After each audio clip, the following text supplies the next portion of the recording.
The next submission is an oral presentation from Ms. Judith Deutsch, as outlined in CMD 13M51.55 and M55.A. Ms. Deutsch, the floor is yours. Thank you. And my comments will complement what Jonah Schein has spoken about, but I will talk in a broader context about the historical context of the nuclear industry itself to some extent, because I think that it's really helpful and necessary, actually, for the public to have that perspective. In my submission, I will speak about the importance of disseminating information about this plant.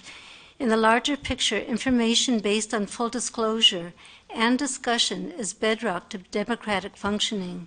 In the large picture right now are the two greatest threats to human existence: nuclear irradiation and climate change. So how is it that the nuclear industry from its inception is shrouded in secrecy and deception, and climate change science is muzzled by the highest Canadian government authority? Previous and current submissions include much material on the health effects of radiation. I am not a scientist, but am aware of the disputes around the dangers of exposure to radiation. Among the proponents of atoms for peace and atoms for war is a split in thinking about safety, a knowing and not knowing about the effects of radiation. And that concept about not knowing and knowing at the same time really comes from many of the historical studies, for instance, on the Holocaust.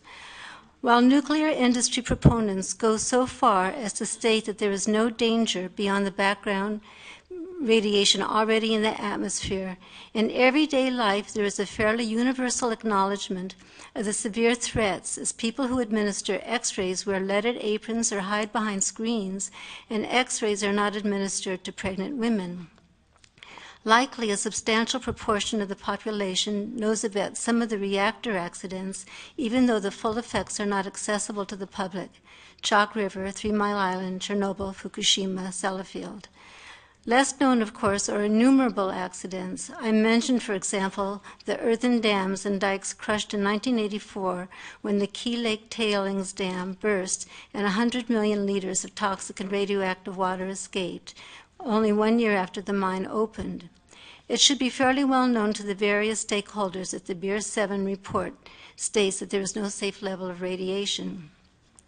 Several years ago, a lengthy article in the UK Guardian Weekly reported that in 1959, the World Health Organization voted into force an obscure but important agreement with the International Atomic Energy Agency, the United Nations Atoms for Peace Organization, founded just 2 years before 1957.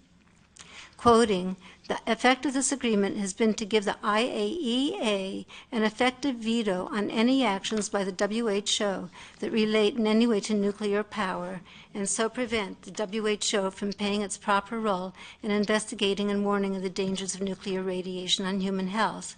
End of quote. The author goes on to state that the 2005 report of the IAEA-dominated Chernobyl Forum, which estimates the total death toll from the accident of only several thousand, is widely regarded as a whitewash, as it ignores a host of peer-reviewed epidemiological studies indicating far higher mortality and widespread genomic damage.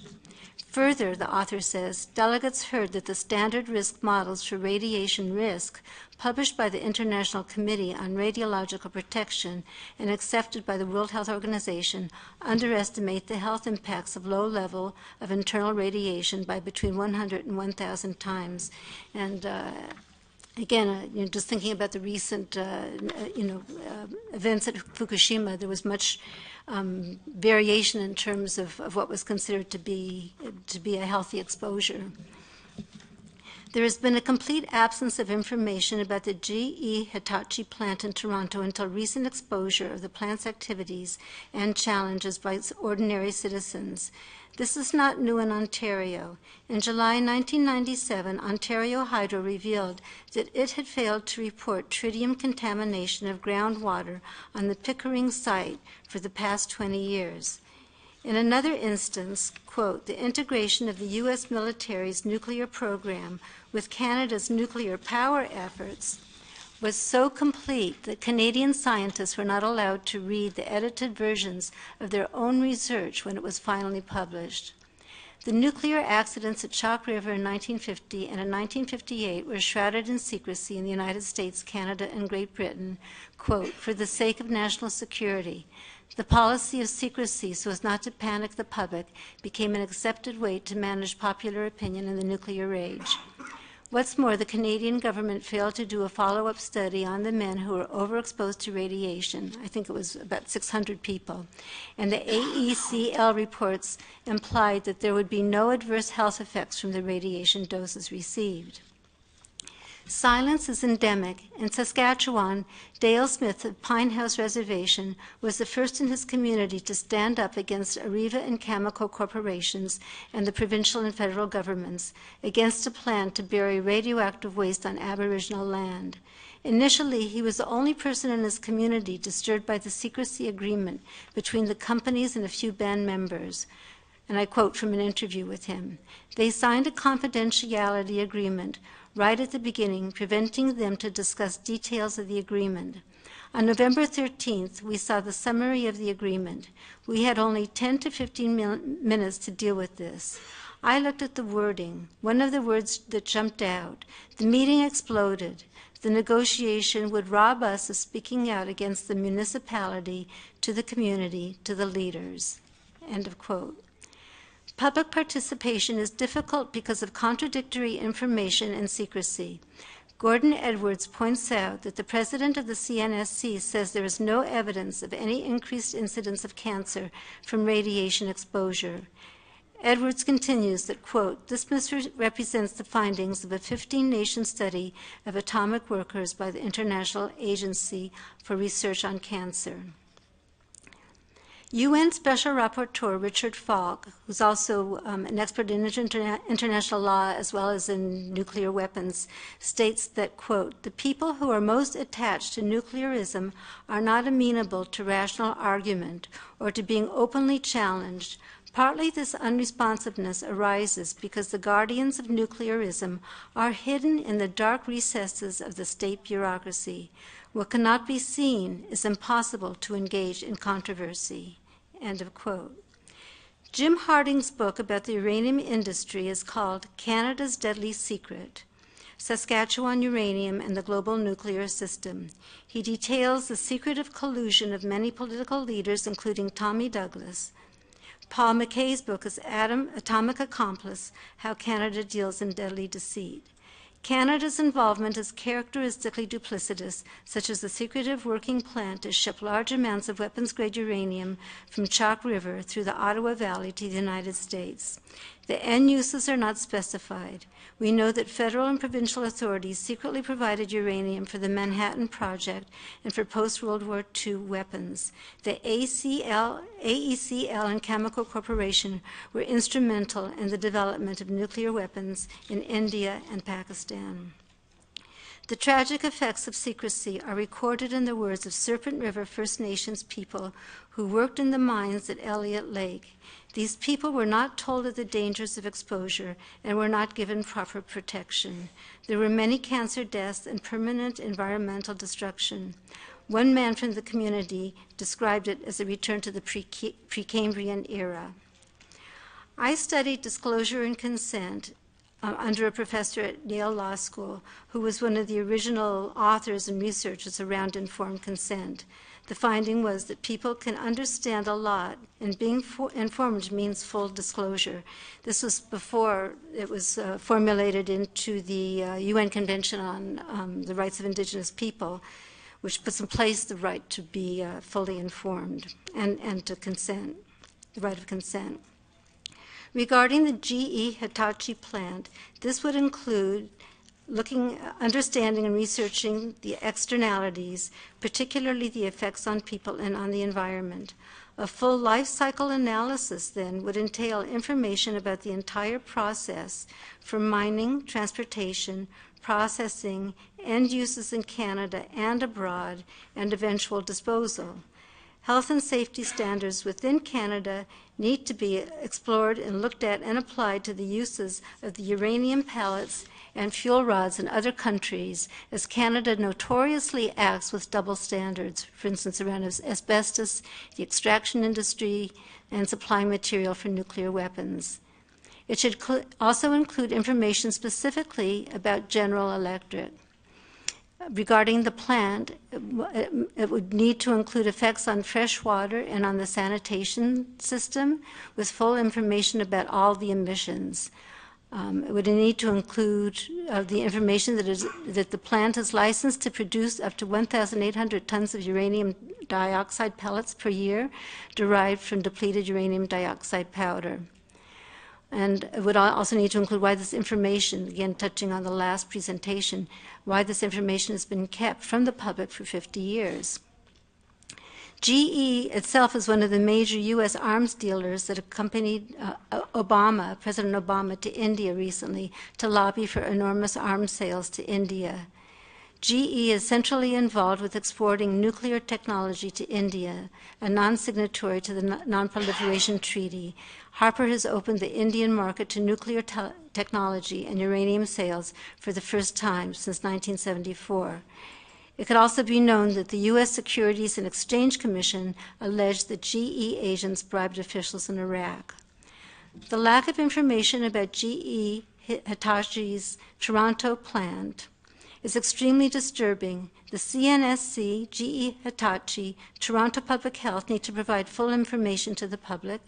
A just and rational handling of this public health threat, namely the precautionary principle, would dictate closing the plant altogether unless the entire uranium process is proven to be safe. Concerning are the health effects of the uranium processing plant itself and also the reneging of responsibility by the three agencies. So. Thank you. Comments? Questions? Anybody? Any question? Dr. McKeown. So thank you for the submission. We've heard a lot of data this meeting around the plant, whether it's been from emissions or water discharge or the soil sampling that was conducted earlier. Each of those data sets has come back with no evidence of meaningful contamination. How do you expect more information to be provided around measurable safety parameters? Well, as I said, I think it's necessary to look at the entire process, you know, from mining all the way through waste disposal, and to look at how the fuel rods are used, what happens to them, where they're disposed of, and so on. I haven't heard all the submissions, but I would also wonder a lot about the water, the aspects on water. You know, you talk about washing people, you know, taking showers and so on and so forth. That water must go into Lake Ontario, and you know, I mean, it seems to me that there's so many aspects of this that really do need to be researched.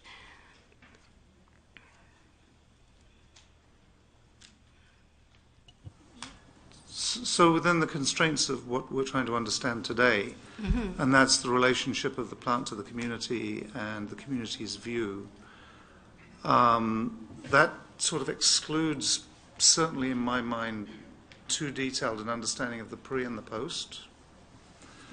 So within the constraints of what we're discussing and the plant itself, what other data sets would give you confidence that, and how would they be presented to you, that this was a safe or an unsafe operation? Well, what I'm saying is I don't think that this framing is adequate. I don't think that it's adequate to just look at this one plant and what in the nearby community.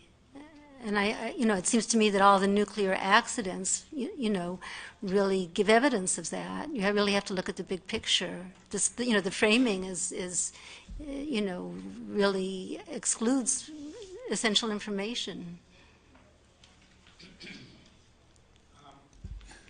I just I need a quick comment from staff about the IARC study again. Misrepresent the finding of 15 the IARC. Okay, again, they're on page 2. The intervener makes some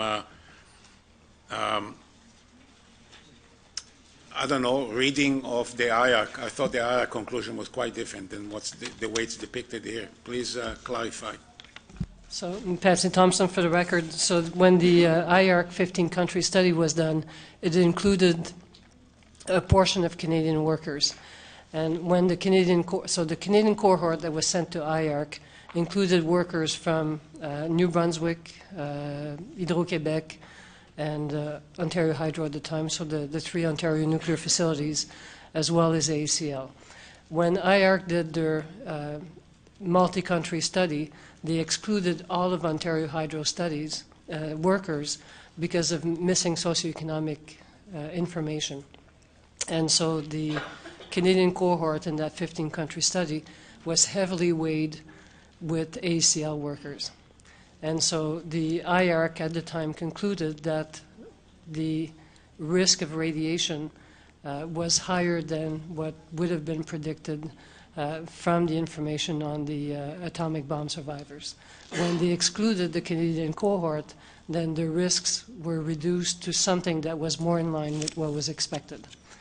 And so following that, the CNSC looked at that information and wanted to know whether our workers were at greater risk and whether we needed to have additional operational controls on facilities to make sure our workers were safe.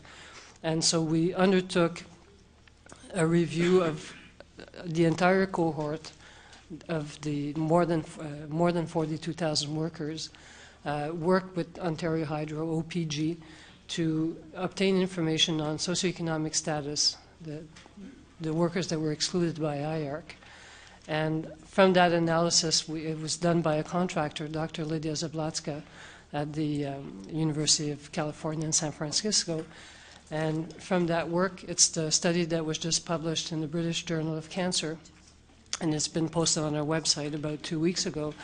The study shows that of all the Canadian workers, the 42,000 and some workers at nuclear power plants, so NB Power, Hydro-Québec, and OPG, and Bruce Power, are not having any health risk from radiation exposure when we look at gamma exposure and when we look at tritium. And so all NPP workers are not having any health effects due to radiation exposure, but we found that, and ACL workers, but we found that 3,000 workers from ACL pre-1965 had higher risks related to radiation exposures than what would be expected. And so our next phase of work is to look at why we're seeing this in those 3,000 workers. The information we have to date is that those information from those 3,000 workers was reconstructed because the records were lost in a fire, and there's some dosimetry, dose information that is missing. But we need to deal with that 3,000 workers, but the findings are that for 42,000 Canadian workers, there is no health effects due to radiation exposure. Okay, thank you. Anybody else? Okay, Ms. Deutsch, you have the final word. I guess just in terms of public knowledge, you know, when you talk about risk to the workers, I think that it's, again, fairly commonly known that one has to really look, you know, at several generations. So, again, you know, coming back to the Beer report too, that there's no safe level of radiation exposure. You know, it's again, I wonder about the, you know, the narrowness of the questions that are being asked and being researched. Okay, thank you. Thank you for your intervention.